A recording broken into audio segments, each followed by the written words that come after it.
letting go of unfinished conversations, a Zen sleep story. Right now, there is a sharp, burning ache situated right at the junction where the throat meets the chest, a tight, physical constriction, holding your breath back like a word that was severed before it could ever cross the lips.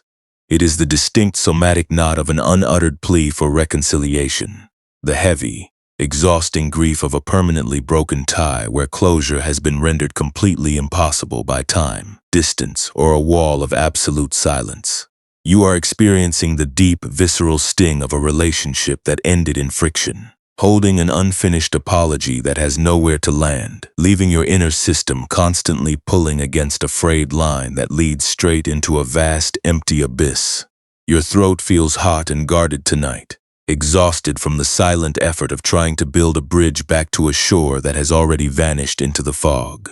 The immediate sanctuary of your Latinite room is adjusting to the quiet hours, offering a cool, misty shelter where the demand to resolve the past can be dropped completely.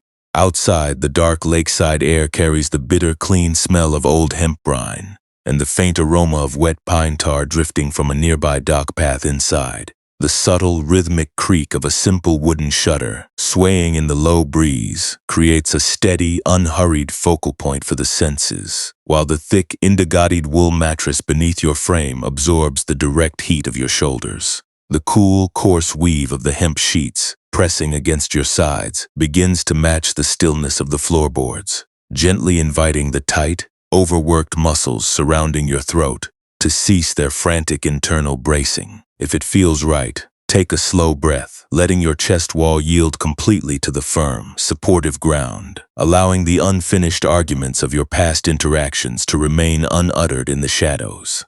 You are not broken, dear friend.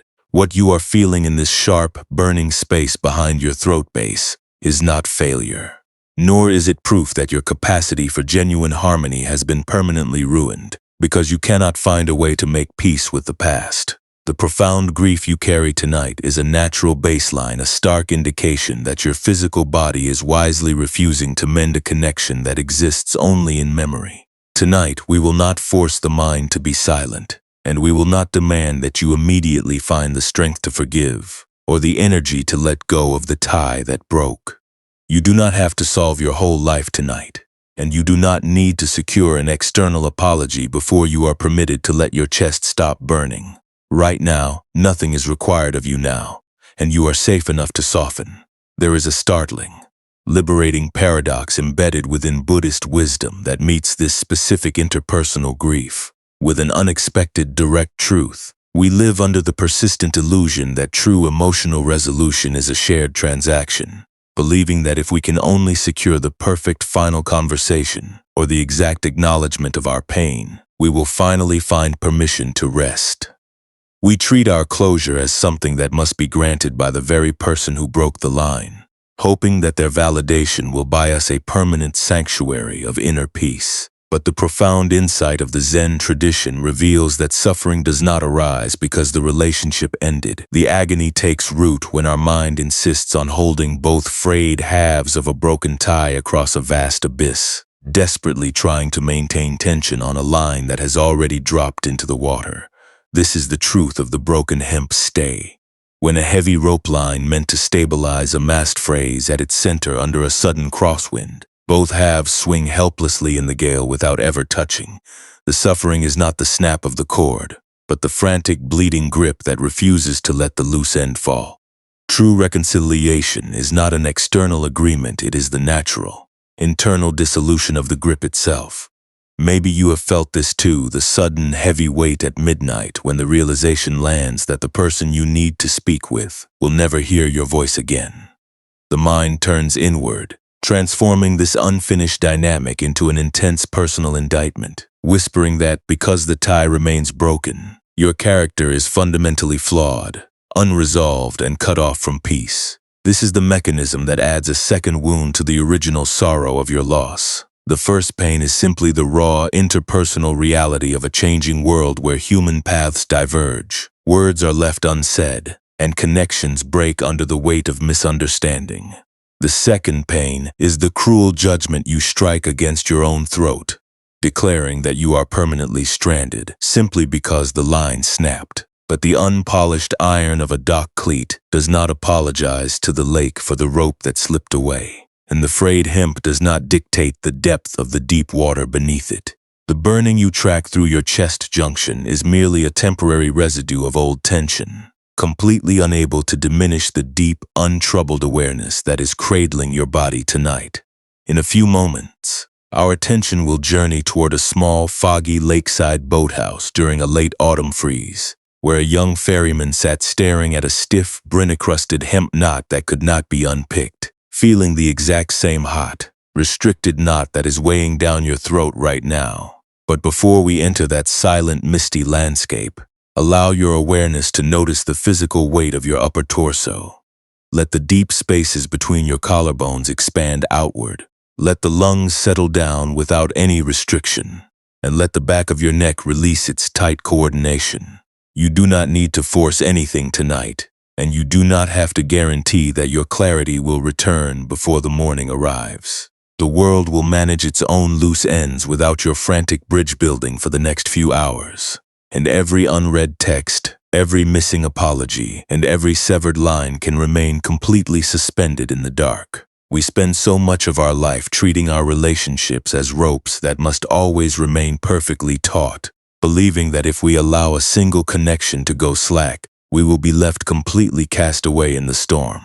We evaluate our peace by the stability of our external attachments, and then we wonder why our inner core feels so strained and hot when a crosswind rips the stay away. But the silent sailloft does not feel a shred of guilt for holding only the fragments of old canvas, and the unpolished iron does not apologize to the boat for letting it drift into the bay. The suffering you hold does not come from the simple fact that your connection is currently broken. It grows from the current resistance that refuses to let the line drop into the water, without demanding that your core immediately bridge the abyss out of shame. Let another breath arrive naturally, without you needing to measure its length or direct its depth.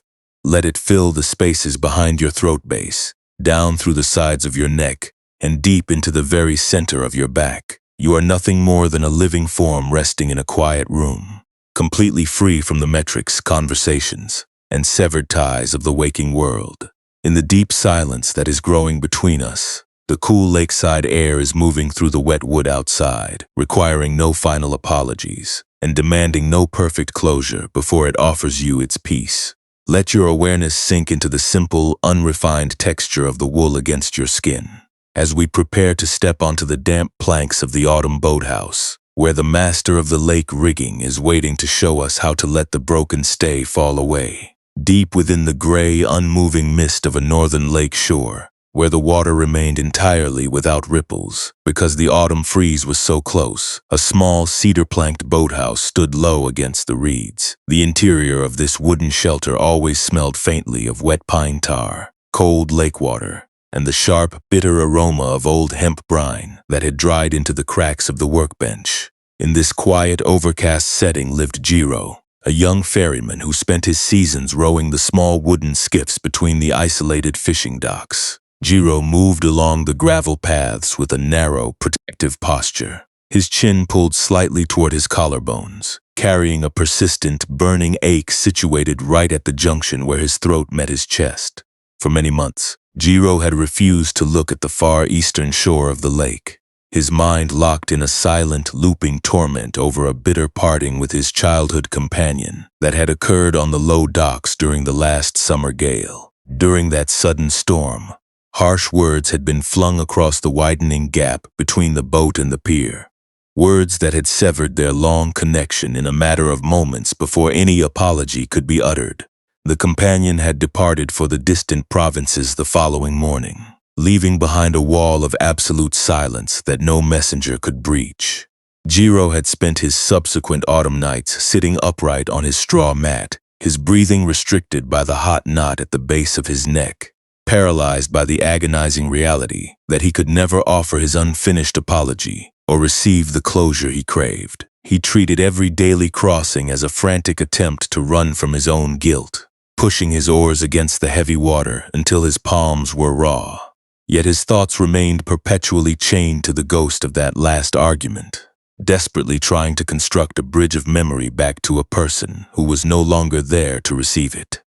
The master of the lake rigging and the keeper of the boathouse was an elderly boatman named Kazan, a man whose hands were permanently rough from splicing thick rope and whose presence carried the heavy, unhurried stability of a deep-water anchor resting in the silt. Kazan did not give long instructions on the nature of impermanence or the illusion of ego, spending his hours checking the tension of the stay lines and ensuring the hulls were insulated against the coming ice. He had been quietly observing the progressive tightening of Jiro's upper body.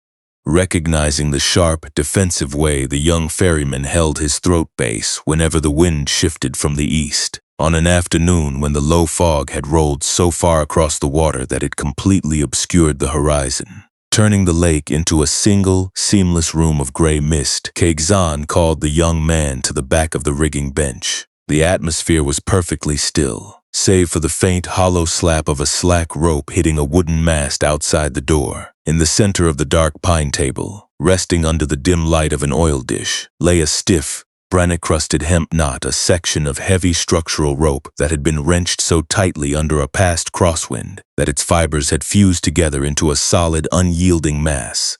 Jiro stood near the bench, his arms crossed tightly over his sternum, the burning ache behind his throat intensifying as he watched the old rigger reach into his leather apron. The young ferryman assumed he was about to be criticized for neglecting the dock lines or failing to scrub the salt from the cedar planks, his internal muscles tightening against the expectation of judgment. Master Kazan did not pick up a splicing tool, and he did not point to the frayed nets hanging from the rafters. Instead, he lifted the stiff, brine-crusted hemp knot from the pine wood, placed its rigid, cold form directly into the palms of Jiro's hands, and asked the young man to try to unpick the core of the line with his bare fingers. Jiro gripped the hardened hemp, the rough, salty fibers scraping against his skin as he dug his fingernails into the seam. But the knot remained entirely unmoved, its structure as unyielding as a stone drawn from the lake bed.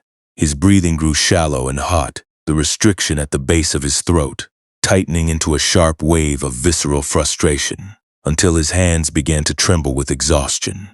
He dropped the cord onto the table, his voice tight and strained with an unspent, bitter sorrow as he told the old man that the line was completely frozen, its inner strands so impacted by the past stress that no human fingers could ever open the center again, without cutting the rope to pieces. He confessed, his chest wall tightening, that his own spirit felt exactly like this brine-crusted knot, a hardened, burning mass, where an unfinished conversation had locked his throat in place, leaving him to face the winter with a mind that was entirely paralyzed by a broken connection he could neither mend nor forget. The old boatman reached down, took the stiff hemp knot from the table, and without using any force, dropped the entire mass directly through a square hole in the floorboards into the deep, dark lake water beneath the boathouse.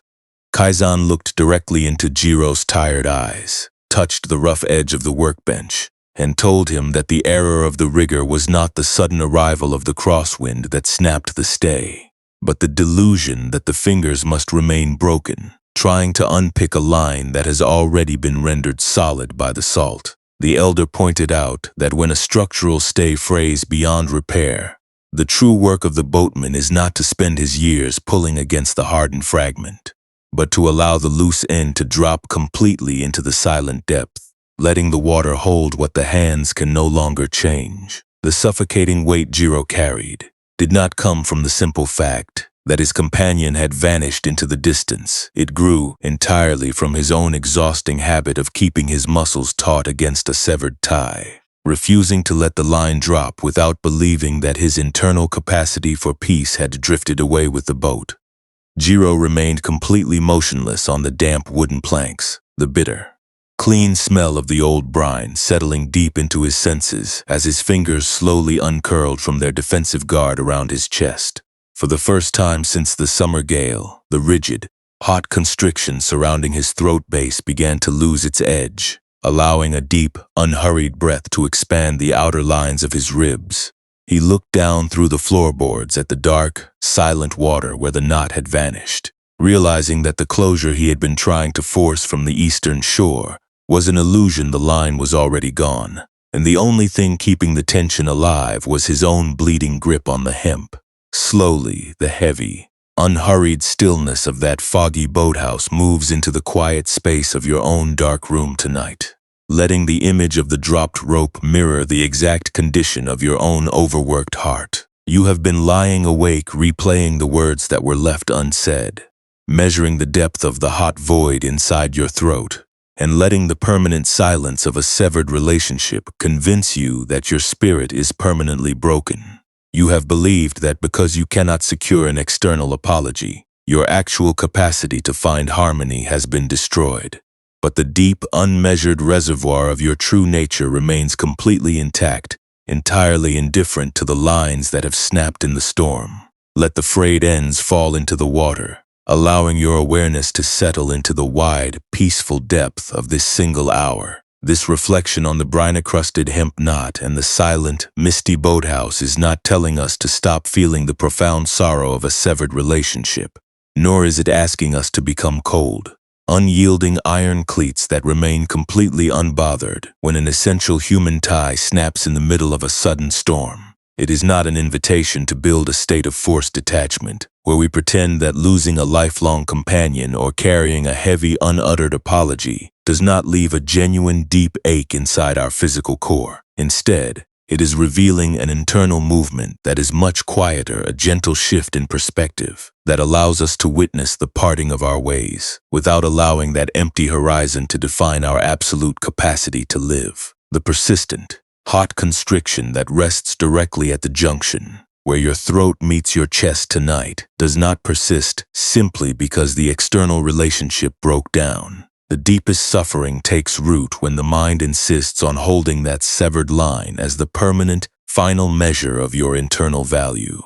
When we look at this Latinite grief through the clear, simple lens of Buddhist insight, we see that what we often describe as attachment is actually that stubborn, defensive knot at the base of the neck that declares, "Until I can see my apology perfectly received and completely acknowledged, my entire system must remain in a state of active, rigid mourning." It is the exhausting habit of locking our fundamental stability into the responses of external people, desperately trying to construct a permanent bridge out of shifting memories, just to convince ourselves that we are safe from blame. We treat our past connections as if they were massive structural stays that must never snap under the pressure of a crosswind. And when a sudden gale sweeps the tie away, we believe our actual spirit has been split in two. This is the modern reality of craving. It is the frantic, Latinite looping that keeps us mentally replaying the final argument or projecting future rejections, hoping that one more round of imagined conversations will somehow secure our worth and save us from the void. But a hardened piece of rope dropped into the dark water cannot dictate the depth of the wide lake. No matter how many times you replay the crash of the final words against the dark ceiling of your room, the hard conflict has already ended. The paths have already shifted. The boat has already drifted into the bay. When we lie awake burning our vital energy to maintain these old definitions, we are participating in a quiet internal process that adds a second wound to the first. The first wound is simply the raw, mathematical reality of a changing world where human ties break, seasons shift, and silences arrive without checking our readiness. These experiences are genuinely heavy, but they belong to the basic, unpreventable movement of human existence. The second wound, however, is the one we strike against our own center when our thoughts turn inward and declare, "Because your relationship collapsed without closure, you are permanently hollowed out, unlovable, and ruined." Let this quiet realization sit directly next to the hot, restricted sensation in the middle of your chest junction right now. Consider what happens when we replace that desperate desire for an external resolution with simple, spacious awareness. This quality of mind is not a complex discipline that you must perform perfectly before you are allowed to rest your head. It is simply the capacity to look directly at the empty pier of your relationship, without allowing that silence to dictate the width of your current breath. It is the ability to observe the rigid sadness in your throat, to label it gently as the old habit of defining yourself by the tie, and to recognize that the brine belongs entirely to the spent line, not to the wide, uncarved landscape that is holding you tonight. When you allow the severed cord to rest in the dark water, without continuously gripping the rough fibers with your thoughts, you stop feeding the friction that keeps your neck raw. You let the conflict exist in the past while you remain open in the present room. Impermanence, when translated into the immediate texture of your evening rest, becomes an immense sanctuary for a devastated heart.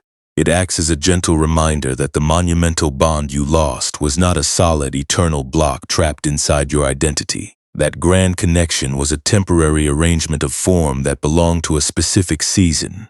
It has no physical power to reach into the dark and diminish the deep, untroubled awareness that is watching it tonight. The body lying in this room is entirely separate from those unread messages, its throat capable of dropping into a clean, ancient rhythm that has never been restricted by the boundaries of a dock pier. You do not have to force your current muscles to maintain a defensive guard just to protect a tie that has already returned to the elements. True letting go does not mean you abandon your love for what you shared, or that you pretend the parting did not feel heavy. It means you stop using the validation of the other person as a metric to determine whether you are permitted to take a full, unhurried breath in the dark. It means you acknowledge the empty, misty channels of your past, look at the wreckage with a soft, non-judgmental eye, and then allow the line to drop where it wills without demanding that your spirit become whole before you are allowed to sleep. When you drop the expectation that your life must always hold an intact bridge for the world to see, you discover that true compassion is the willingness to stand in your own empty center and hold your vulnerable core with a tenderness that requires no external return. Right now, notice how effortlessly your body is managing its own survival in the dark, completely unconcerned with the heavy oars you tried to pull during the daylight hours. Your pulse does not check the status of your apologies before it agrees to warm your limbs, and your lungs do not demand an intact connection from the shore before they open to receive the cool night breeze. You are already being sustained by a deep, natural intelligence that operates entirely outside the boundaries of human rigging, resting securely within a night that requires no final words before it offers you its peace. Let your awareness sink into the simple, coarse texture of the wool against your skin as we prepare to step onto the damp floorboards of the sailloft, where the elder sailmaker is waiting to show us the nature of the space that remains when the tension is laid down. If it feels right, let your attention gather very gently right at the center of your throat base, arriving at the exact physical boundaries where that sharp, burning ache has been anchoring its energy. There is no need to actively push the memory of the final argument away, and there is no requirement to make your mind completely quiet by force. Simply notice the physical texture of the restriction, observing the stubborn hot knot behind your collarbones, as if you were merely looking at a stiff, brine-encrusted hemp knot resting on a dark pine workbench, without any urgency to clean the salt or force the fibers to pull apart. As you rest here in the deep indigo-shadowed stillness of the late evening hour, perhaps you can invite a slow wave of softening to move through the deep muscles of your neck, your jaw hinges, and your upper shoulders. Let the small, rigid fibers surrounding your throat base loosen their protective grip, allowing the collarbones to widen naturally, and let your upper chest feel wide, as if it were dissolving into the cool, damp earth beneath your frame. There is no pressure to achieve a sudden state of profound emotional healing in this moment, and even just noticing that your internal muscles still feel tight, guarded, or hollowed out is entirely enough. You are simply taking stock of your own internal landscape, acknowledging where the mind has been buckle-strapping its armor against the vast uncertainty of a severed relationship. Right now, let the specific memory of that unfinished apology float up into your awareness. Perhaps the exact moment where you realized the connection could not be saved, the exhaustion of watching your words hang without an answer, or the general, heavy worry that you will be permanently cut off from peace if anyone sees the unresolved space in your history. Do not try to analyze the validity of the past conflict, and do not try to fix the perception of the person who walked away from the pier. Instead, just name the emotional pattern that is currently tightening across your throat. You might say to yourself, very quietly, "This is the habit of standing over the empty horizon," or "This is the old defensive heat trying to force the frozen line open." Just by naming it, you are stepping out of the dark, urgent internal courtroom and standing beside Master Kaizen in the misty boathouse, looking at the hardened cord from a place of unhurried safety. Imagine that your unuttered words are like that stiff, brine-encrusted hemp knot, its natural texture having become hardened and unyielding from months of continuous tension. Look at its fractured shape in your mind's eye. See how many times your thoughts have gripped that rough material today, fixing your sight entirely upon the spent attachment, letting that hot restriction convince you that your true nature has been permanently ruined. In this quiet space, if it feels comfortable, imagine taking that heavy, burning need to secure perfect closure, that persistent wish to hide your natural vulnerability, and allowing it to rest quietly inside the split, salt-bitten layers of the rope. You do not have to build a bridge across the lake with your exhaustion, and you do not have to make the connection intact. You are simply setting the knot down on the wood while you step back into your own breathing body. Watch what happens to the internal space across your chest junction as you let the responsibility sit outside of your identity.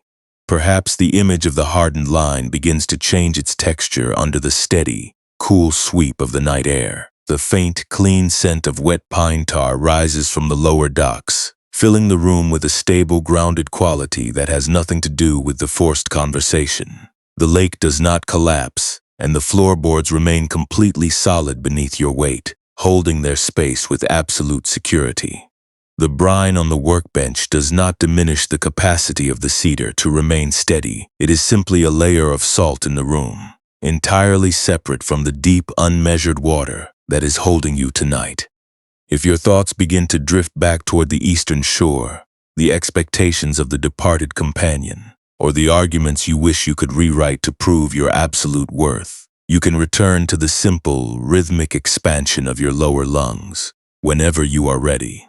There is no failure in a mind that wanders back to its wreckage. The slow creak of the wooden shutter outside the window pane does not apologize for moving in the dark, and your memories are no different from that natural occurrence.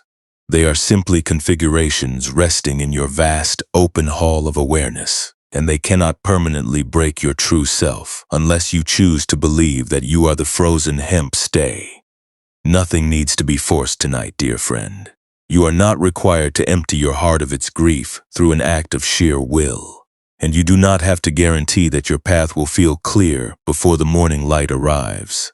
You are simply a living form, letting the heavy, unalterable rolls of the bridge builder rest in the water, while the unmoving dark continues to cradle your center, leaving your inner vault wide, unanchored, and deeply at peace. Farther around the jagged bends of the coastline, where the open lake finally gave way to a wide, slat-degree estuary bay, the air turned dense with the smell of wet reed beds and drying nets. In this high, draft-swept environment stood an old sayloft, its ancient cedar beams permanently darkened by decades of rising damp and the pungent, heavy aroma of cold fish oil used to weather the rigging blocks. Inside this quiet workspace lived Omi, a seasoned rope weaver who spent her days binding the broken hemp lines brought in by the local merchant vessels. Omi worked with a tight, rigid precision, her collarbones slightly locked, carrying that same distinct, hot burning ache anchoring itself precisely at the junction where the throat meets the chest wall. 3 autumns prior, a heavily laden timber barge had broken its moorings during a sudden midnight squall, and Omi had frantically run down to the stone slipway, throwing her bare hands around the massive hemp dock line in a desperate attempt to pull the escaping boat back to the safety of the pier. The momentum of the drifting vessel had been far too great, its dark hull disappearing into the foggy, wind-torn bay, while the rough fibers of the rope tore deeply through her skin, leaving her holding only a frayed, snapped strand of dead weight. Instead of letting the line drop into the deep water once the boat was lost, Omi had carried that heavy, broken fragment up into the loft, wrapping the frayed end tightly around a massive, unpolished iron cleat bolted deep into the center oak beam of the floor. For 3 long winters, she had refused to let the tension on that remaining rope go slack, checking the knot every few hours, her mind spinning with a fierce, repetitive guilt that she had not been strong enough, swift enough, or vigilant enough to anchor the ship before it vanished. The harder she pulled against the iron cleat to keep the dead rope perfectly taut, the more her internal energy fractured, until her breathing became a constant, shallow restriction that made her throat burn with the phantom weight of an apology that could never be delivered to the departed crew. The elder sailmaker who managed the loft was a woman named Naoko, whose hair had turned the exact shade of bleached canvas and whose movements possessed the slow, heavy predictability of a deep-water lead line dropped into the silt. Naoko never gave formal lectures on the nature of non-clinging or the emptiness of regret, spending her long hours patching the torn sails with a bone needle or oiling the wooden blocks so they would not jam in the winter frost. She had been quietly watching the progressive deterioration of Omi's posture, recognizing the sharp, defensive stiffness in the young weaver's neck whenever the wind rattled the shingles from the direction of the open bay. On an evening when the coastal mist had grown so thick that the water below the floorboards became completely silent, losing all sound of movement, Naoko walked over to the central oak beam where Omi stood straining against the rope. The space was completely dark, save for the dim glow of a single tallow wick burning in an iron dish on the floor. Without saying a word, the elder sailmaker reached down, took a heavy wooden mallet used for flattening rope splices, and struck the side of the unpolished iron cleat with a single ringing blow that vibrated straight through the timber foundation. Omi flinched, her arms instantly locking across her sternum, the burning ache behind her throat base flaring into a sharp heat as she stared at the old woman in the dim light. The weaver assumed she was about to be told that her stubborn grip was warping the structural beams of the loft, or that her grief was disrupting the seasonal work, her internal defenses rising to protect the purity of her long, agonizing vigil. Elder Noko did not touch the line, and she did not offer any praise for Oma's dedication to the lost barge. Instead, she pointed her rough finger at the unpolished iron cleat itself, its heavy, dark form remaining completely unmoved by the tension of the hemp, and asked the young weaver to consider whether the iron was the entity causing the strain, or if the friction existed entirely because the hand refused to let the rope unwind from its core. Omi looked down at the dark metal, the frayed fibers of the hemp biting into the rusty grooves of the cleat, her voice catching in her throat with a sudden, painful recognition of her own internal trial. She whispered that the iron was merely holding what she had bound to it, its heavy substance entirely indifferent to the ship that had gone down in the squall. She confessed, her chest wall trembling with an unspent bitter sorrow, that her own throat felt exactly like that iron cleat, a rigid, burning anchor where she had spent 3 winters binding herself to a departed vessel, keeping the line painfully tight because she feared that if she allowed the rope to go slack, she would be admitting that she was completely helpless to change the past. The old sailmaker reached down, placed her palm over Oma's locked knuckles, and told her that the transformation of the weaver does not require the ship to return from the fog, nor does it require the frayed line to become whole again. Naoko explained that true closure is not a message sent back from the sea. It is the small, disciplined act of allowing the rope to unwind from the cleat loop by loop, letting the tension drop into the floorboards without demanding that the past be repaired before the body is allowed to rest. The suffocating pain Omi held did not live in the empty bay outside. It grew entirely from her own exhausting habit of treating every guilty thought as an absolute truth, believing that her continuous suffering was a necessary anchor to prove she had cared for the lost crew. Omi stood perfectly still in the dark loft, the clean, bitter scent of the fish oil settling deep into her chest as she made one small, profound shift in her relationship with her grief. She took a single, slow breath before her mind could repeat the old accusation of failure, and she stopped pulling against the iron. With a deliberate, unhurried discipline, she uncurled her fingers from the hemp, allowing the frayed end of the line to slip away from the dark metal, watching it drop softly onto the wooden floorboards without any tension left in its strands. The relationship had ended 3 winters ago. The ship was gone, and the hurt was real, but she finally stopped treating her own throat as a tool to bridge the abyss. This was the quiet transformation, a subtle awakening to the reality that the iron cleat remains whole and spacious whether it holds a line or stands completely empty in the shade. As the tide turned in the estuary outside, the burning knot at the base of her neck began to cool, letting her awareness return to the simple, unforced presence of the room she actually inhabited. She recognized that her true nature was not the broken tie she had been gripping so fiercely, but the wide, enduring space of the loft itself, which had held both the storm and the silence without ever being broken by the wind. When we allow our attention to settle into the quiet spaces of our own late-night reflections, we begin to decode the hidden emotional engine that converts the natural fatigue of life into an ongoing sentence of internal friction. We often assume that our physical exhaustion is a direct consequence of the visible tasks we performed, or the actual hours we spent managing our outward responsibilities. But if you observe the sharp, burning ache currently situated right at the junction where your throat meets your chest, you will find that the real consumer of your vitality is the continuous hidden act of resistance. It is the energetic strain of refusing to let the natural slack exist in the line, the desperate attempt to manipulate the fluid uncertainty of life through the frantic application of your own suffering. We treat our minds as an active laboratory of defense, continuously replaying the past and rebuilding the snapped rigging with the memory of every perceived shortcoming, operating under the tragic delusion that if we keep our inner core raw and alert, we will somehow secure our worth against the changing currents of the world. This is the exact point where we can begin to separate the original weight of existence from the elaborate psychological armor the mind builds on top of it. Buddhist wisdom approaches this dilemma with a beautiful, direct distinction between the first pain and the second pain. The first pain is simply the raw, unpolished impact of being alive in a world constructed out of unpredictable currents and natural human limitations. It is the sudden arrival of a deep emotional parting. It is the natural vulnerability of carrying a heavy investment in another human being. It is the simple reality of being a human who feels doubt, fear, or sadness when a connection breaks down without a word of resolution. These occurrences are genuinely heavy, yes, but they belong to the basic, unpreventable weather of our daily reality.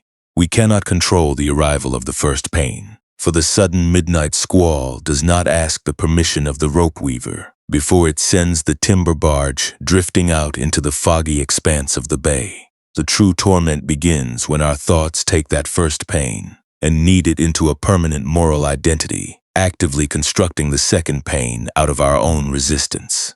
The second pain is the elaborate mental trial we host right along our throat base and collarbones, where we translate a temporary pattern of structural separation into a definitive commentary on our absolute value. We do not simply notice that we are feeling overwhelmed or empty. The mind turns inward and whispers, "Because you could not anchor this person, you are fundamentally inadequate, fraudulent, and banned from true peace." We do not just navigate an intense period of silence, our thoughts declare. This broken hemp stay is proof that your core is inherently defective.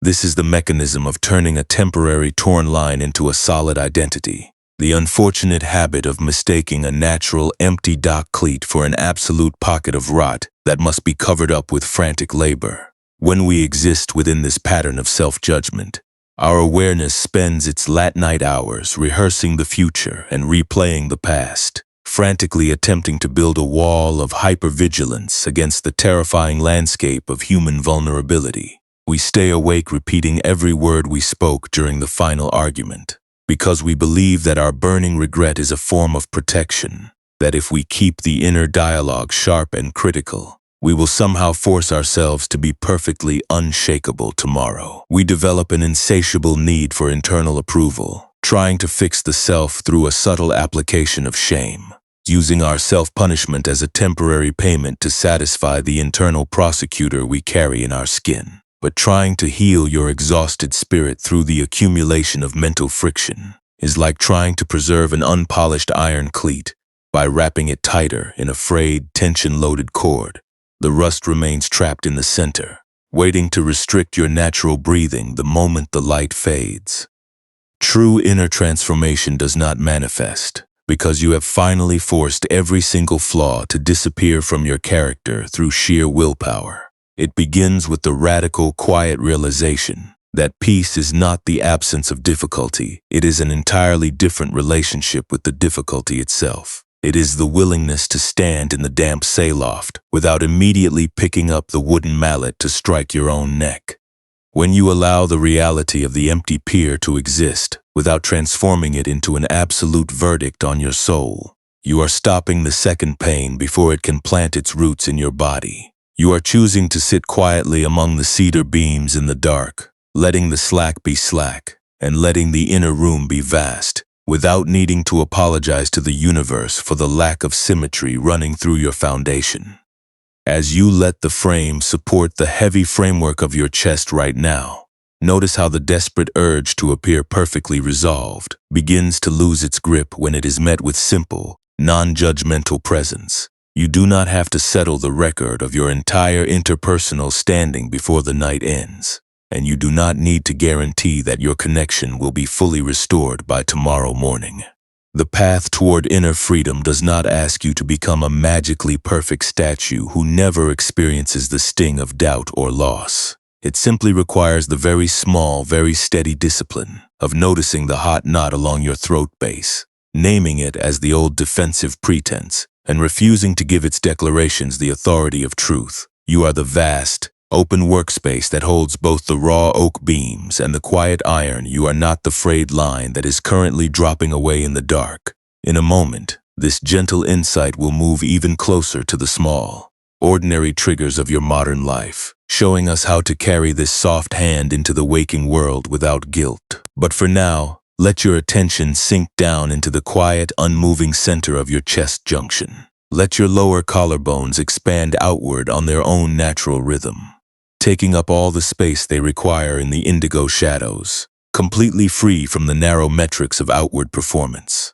You are safe enough to drop the protective armor right here, leaving your spirit as unpolished, wide, and supportive as the heavy floorboards before the first timber barge was ever moored across their surface. Now let this quiet understanding step softly across the centuries, moving out of the silent coastal sail lofts and directly into the small electric friction of your ordinary evening. The brine-crusted hemp knot and the unpolished iron dock cleat we have been exploring are not abstract concepts designed to live only within an old maritime archive. They are the exact configurations of energy you hold down in your throat base and your shoulders when you lie awake at midnight, staring at the blank screen of your phone, waiting for a text message or an unread final email that might validate your existence or offer a temporary reassurance that you have not permanently broken the tie. We live so much of our modern lives inside this digital hypervigilance, repeatedly checking our devices for an external metric of our worth, replaying a minor conversational mistake or a severed connection, as if the sheer force of our anxiety could somehow rewrite the reality of our day. We perform the role of the unshakable anchor during the daylight hours, smiling warmly while feeling an immense heavy thickness inside our chest, carrying the constant worry that we are fundamentally falling behind our peers, or that our true, unpolished self is simply not enough to sustain our connections. You can begin to transform this exhausting mechanism right in the middle of the very moments that cause your breathing to shallow, recognizing that peace is not an allure-nothing victory, but a quality practiced in the smallest, most unexceptional slivers of the day. When you find yourself caught in the frantic urge to control a relationship, check your notifications for reassurance, or fear the absolute uncertainty of the future, you are fully permitted to pause. A single slow breath taken before you offer an answer, or look at your screen is a profound form of wisdom. It is a quiet, somatic realization that not every self-critical thought deserves your immediate obedience, and not every heavy feeling is an absolute command that must be followed into a Latinite internal courtroom. You can care deeply about the people in your life without gripping the broken stays so tightly that you tear the skin of your own spirit. You are simply stepping out into the wide room of your own presence, letting the dusty residue of your daily interactions pass over your mind, without allowing it to compromise the permanent, load-bearing foundation of your true stone cellar. Perhaps you have spent years operating under the hidden law that your right to rest must be bought with a continuous display of flawless emotional stability, and that wanting to let your eyes close while your inner difficulties remain unresolved is a form of guilt-ridden failure. We treat our rest as a luxury that must be earned through absolute competence, fearing that if we stop carrying the weight of the line or analyzing our vulnerability, we will be left completely exposed in the dark. But the unpolished iron cleat does not feel a shred of remorse for holding only a slack loop, and the raw cedar beams do not apologize to the harbor for letting their space remain empty under the fog. You can rest without earning it first. Your exhaustion is not a moral debt that must be settled through hours of overthinking. It is simply the natural voice of an internal posture that has run out of vital energy from trying to pull a departed vessel back to the pier through sheer force of will. It is entirely possible to navigate your modern daily realities, the unuttered arguments, the ghosted messages, and the severed paths without allowing the lack of external closure to crush your own throat junction. When we attempt to control the past, or hide our natural fatigue through the continuous application of our own shame, we are acting like Omi before her hands were uncurled, refusing to let the reality of the snapped cord exist as a natural configuration of a vast shifting harbor. True inner freedom begins when you allow your living biography to be offered to the world with a loose, receptive hand. You can maintain your daily responsibilities, contemplate your growth, or rest your body with the simple, unforced presence of raw iron, letting the surface pattern exist without demanding that it match a standard of absolute perfection. The next time the creeping burning of exhaustion settles deep into your neck muscles, when you find yourself comparing your hidden, tired routine to the manufactured triumphs of those around you, look down at the quiet weight of your own posture and take a slow breath. The doubt you hid or the apology you could not deliver is merely the external weather of a long, unpredictable human existence. You do not have to pretend the internal void did not feel heavy, and you do not have to force an immediate state of complete transformation before the raw edge of your exhaustion has even cooled. It is completely enough to sit with the uncertainty of your own unfinished healing, letting the irregular fragments of your day rest on the floorboards without needing to stamp them with the label of permanent ruin.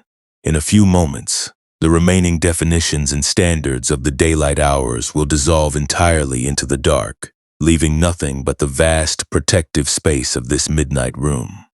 As your limbs prepare to surrender their final defensive postures, release the illusion that you must secure every single boundary of your public identity before you are permitted to let your sternum relax. The expectations of the day carry no authority in this quiet sanctuary, and the unresolved demands can remain suspended in the cool mist outside your window. Let your attention drop back down into the steady, unhurried rise and fall of your lower lungs, knowing that the load-bearing substance of your true nature is already fully intact, completely wide, and entirely at peace. The dark hour has fully arrived now, and the quiet gravity of the night is settling over your bed like the thick, unmoving fog that holds the deep estuary bay in absolute stillness.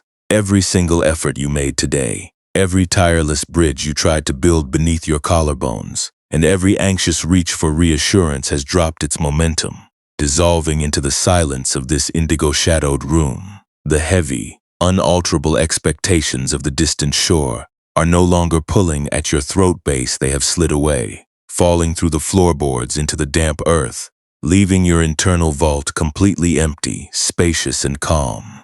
Your neck muscles and your shoulders are sinking a fraction of an inch deeper into the surface beneath you, as if the heavy iron of your inner nature were finally remembering its relationship with the steady, load-bearing foundation of the deep oak beams. Let your breathing become very small, very quiet, and entirely effortless. There is absolutely no need to regulate the air as it moves down through your throat. The body knows how to expand and soften on its own time, like the slow, steady movement of the mist passing directly through the open framework of the sayloft. With every long, unhurried release of breath, the distinct burning ache that you held across your chest junction is letting go of its grip. The discordant lines of your unfinished apologies are no longer being tracked or verified by an internal court case. The frayed ropes have been dropped onto the wood, the unpolished iron cleats are resting in the shade, and the high merchant vessels have completely vanished beneath a blanket of silent, protective dark. You have permission to stop solving your life for tonight. The brin-crusted knots, the empty dock piers, and the strategies for tomorrow do not require your presence while the harbor is cold. They can remain suspended in the shadows outside your window, completely separate from the living form that is resting here in the quiet. You are under no obligation to repair your entire biography before your eyes are allowed to close. You are permitted to be unwritten, unencored, and completely finished with the labor, resting within the safe sanctuary of an uncompromised night that asks for no perfect closure before it offers you its blanket of rest. The teaching of the deep water is settling deep into the marrow of your bones now, filling the heavy spaces across your neck with an enveloping tenderness. You are returning home to the pristine silence that was always waiting beneath your desire to secure the broken stays the vast, unmeasured awareness that cannot be broken because it belongs to the raw, unpolished iron of your own presence. Let the universe carry its own silent turning for the next few hours, while your spirit drifts further away from the language of endless tension and transactional approval. Your throat is loose, your core is heavy like a dark weight resting in the silt, and the still rhythm of the evening is cradling your weary body as you prepare to slide away into a deep, peaceful, and dreamless sleep. What if the true strength of the anchor lives not in its ability to hold the vessel that departed, but in its willingness to rest perfectly still in the deep, dark mud after the cord has slipped away? The dark, silent bottom of the lake does not require the presence of a vessel to justify its existence, and the soft silt remains perfectly undisturbed whether it cradles the massive iron rings of an active harbor, or the fragments of wood dropped from long-forgotten gales. All the lingering, hot friction that gathered at the base of your throat during the hours of tracking the words you wish you could recall. The exhaustion of trying to balance the uneven accounts of a relationship that has fallen completely silent, and the subtle, persistent shame of leaving a connection forever unresolved. All of it is dissolving into the deep, unmoving space of this late hour. The internal mechanism that keeps your attention strained toward the horizon is running out of fuel because there is no boat left to catch, no argument to win with your exhaustion, and no unwritten law that declares your spirit broken by an unfinished apology. You are simply here, a physical form breathing in the shadow, entirely separate from the heavy, defensive roles you performed during the daylight hours. When we observe this vast internal stillness through a quiet and unhurried awareness, we discover that true reconciliation is not an external treaty that must be signed by the person who walked away from the pier. It is the radical, simple freedom of changing your own relationship with the broken tie, allowing the line to drop into the dark water without transforming that frayed end into a permanent commentary on your worth. The mind creates the second wound when it takes the raw, inevitable reality of a human parting and wraps it in a narrative of eternal failure, whispering that you must continuously carry the tension of the cord to prove the purity of your original intent. But the deep harbor does not count the lines that have slipped from its cleats, and the heavy oak beams beneath the loft do not ask the status of the vessel before they agree to hold the structure steady through the winter freeze. You are allowed to be unencored. You are allowed to let the stay drop completely away without believing that the inner space has been ruined. Think of how much vital energy has been spent in the late night hours trying to perfect the conversation you will never have, replaying the moments where the words were severed, or trying to guarantee that your memory will hold both halves of the line across the abyss tomorrow. That continuous mental weaving, that protective looping, that treats every unresolved silence as a personal emergency that must be solved before you are permitted to rest, is the very weight that leaves your throat junction feeling so thinned and hot. But tonight, the gray estuary is silent and the rigging lines are completely still. The text that was never sent or the clarification that never arrived is merely a temporary configuration in a long, unpredictable human existence. entirely unable to alter the profound, load-bearing presence that is watching it from the darkness of this room. You do not have to settle the record of your past to be worthy of this hour, and you do not need to receive a final blessing from the shore before you let your collarbones soften. Let your focus drop even deeper now, leaving the narrative of your modern obligations behind and settling fully into the heavy, immovable center of your lower torso. Feel the quiet, supportive mass of your frame as it gives its entire weight to the surface beneath you, perfectly held by an ancient, natural intelligence that operates entirely outside the boundaries of interpersonal performance. The unpolished iron has held its place in the wood through countless storms, without needing to generate a single spark of heat to prove its utility, and your system is fully capable of resting in that exact same unlit security tonight. Every digital echo, every unread sentence, and every expectation of perfect closure can remain suspended in the cool evening air outside, completely powerless to reach into this dark sanctuary. The movement of your breath is becoming so slow, so thin, and so unforced that it feels like nothing more than the faint, rhythmic wash of deep water against the outermost pilings. When the storm has entirely passed into the distance, there is no longer any separation between the immense, dark room of the sail-loft and the stillness that is expanding within the framework of your body. The arguments that were spinning through your mind a few hours ago have turned into pale, translucent mist, dissolving into the wide, unconditioned landscape of your presence without leaving a single mark behind. You are returning to the native, untroubled home that existed long before you ever learned to measure your internal harmony by the intactness of a rope, the silent, unpolished room where you are already wide, already safe, and already deeply at peace.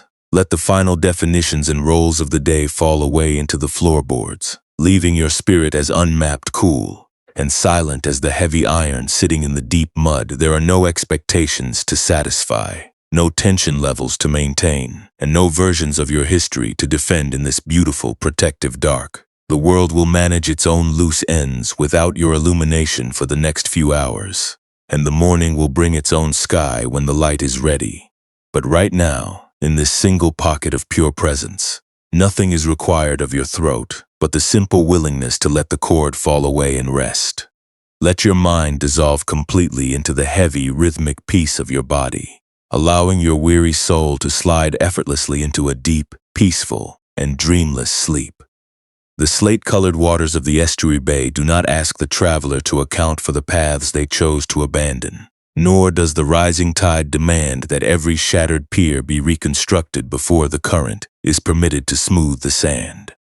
All the residual hot pressure that gathered at the junction of your collarbones during the daylight hours, the exhaustion of trying to balance the unreturned text messages, and the silent, heavy weight of carrying a final conversation that was cut short by an unyielding wall of silence, all of it is dissolving into the wide, unmoving expanse of this late hour. The internal habit of treating every unresolved relationship as an active emergency that must be solved tonight is running out of momentum, because the boat has already left the harbor, and no amount of mental tension can pull the past back to the stone slipway. You are simply here, a physical frame releasing its breath into the indigo shadows, completely untouched by the roles and expectations you wore when the sun was high. When we observe this deep, inner clearing through a quiet and unhurried awareness, we discover that true peace is not a shared transaction that must be bought with a perfect final apology or a clean declaration of forgiveness from the person who walked away. It is the radical, simple freedom of changing your own relationship with the emptiness itself, allowing the severed cord to lie slack on the floorboards, without transforming that torn edge into a permanent commentary on the purity of your character. The mind creates the second wound, when it takes the raw, inevitable reality of an interpersonal parting and wraps it in a narrative of failure, whispering that you must continuously pull against the iron cleat to prove that your love was real. But the deep lake does not keep a ledger of the lines that have snapped in the storm, and the ancient cedar beams do not check the horizon for missing vessels before they offer their shelter to the dark. You are allowed to let the stay drop completely away without believing that your internal capacity for harmony has been ruined. Think of how much vital energy has been spent in the latter night hours trying to compose the perfect explanation you will never send, replaying the exact moment where the connection fractured, or trying to guarantee that your thoughts will find a way to bridge the distance before tomorrow arrives. That continuous mental architecture, that defensive looping that treats every silent relationship as an indictment that must be answered before you are allowed to rest your head, is the very weight that leaves your throat junction feeling so thinned and raw. But tonight, the gray estuary is silent, and the rigging lines are completely still. The missing reassurance, or the word that was left unsaid, is merely a temporary configuration in a long, unpredictable human existence, entirely unable to diminish the profound, load-bearing presence that is watching it from the safety of this bedroom. You do not have to settle the accounts of your past to be worthy of this hour, and you do not need to receive a final blessing from the shore before you let your collarbones soften. Let your focus drop even deeper now, leaving the narrative of your modern obligations behind and settling fully into the heavy, immovable center of your lower torso. Feel the quiet, supportive mass of your frame as it gives its entire weight to the surface beneath you, perfectly held by an ancient, natural intelligence that operates entirely outside the boundaries of interpersonal performance.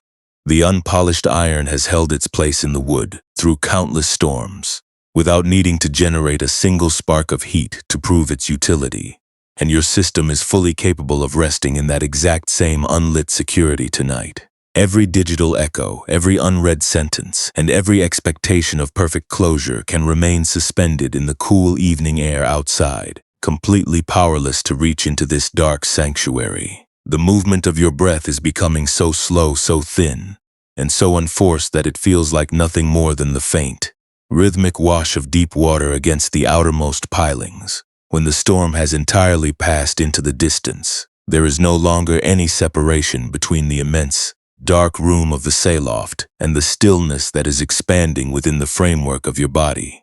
The arguments that were spinning through your mind a few hours ago have turned into pale, translucent mist, dissolving into the wide, unconditioned landscape of your presence without leaving a single mark behind. You are returning to the native, untroubled home that existed long before you ever learned to measure your internal harmony by the intactness of a rope, the silent, unpolished room where you are already wide, already safe, and already deeply at peace.